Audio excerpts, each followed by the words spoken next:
Hello guys, today I gonna show A cooking blog. നമ്മുടെ സ്കൂളിൽ PUC exam നടക്കണോണ്ട് നമുക്ക് ഉച്ചയ്ക്ക് പോയാൽ മതി. സോ രാവിലെ നേരത്തെ എണീക്കണ്ട, പതുക്കെ എണീറ്റ് പതുക്കെ എല്ലാം ഉണ്ടാക്കിയാൽ മതി. എന്ത് കറിയിലും സബോള വേണമെന്നാണ് നമ്മുടെ ഒരു അഭിപ്രായം. അതുകൊണ്ട് സബോള വഴി തന്നെ തുടങ്ങാം.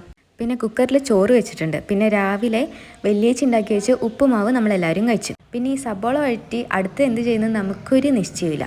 അപ്പോൾ ചോറ് എന്തായാലും റെഡി ആയിട്ടുണ്ട്. പിന്നെ നിങ്ങൾ നേരത്തെ കണ്ട പാല് അത് നമ്മൾ വൃത്തിയാക്കുന്നതായിരിക്കും. കാരണം അത് അക്ഷയച്ചിയുടെ പണിയാണ്. ഏറ്റവും ലാസ്റ്റ് വൃത്തിയാക്കാനാണ് നമ്മുടെ ഒരു തീരുമാനം. സബോള വഴറ്റി അതിലെന്തൊക്കെയോ മസാലകൾ ചേർത്ത് കണ്ണി കണ്ട മസാലകളൊക്കെ ചേർക്കും. പിന്നെ അവസാനം ഒരു മുട്ട ഇരിക്കുന്നുണ്ട്. അപ്പം മുട്ട അങ്ങ് ചേർക്കാമെന്ന് വിചാരിച്ചു. അങ്ങനെ മുട്ടയും ചേർത്തു. അപ്പം എന്തോ ഒരു കറിയായി.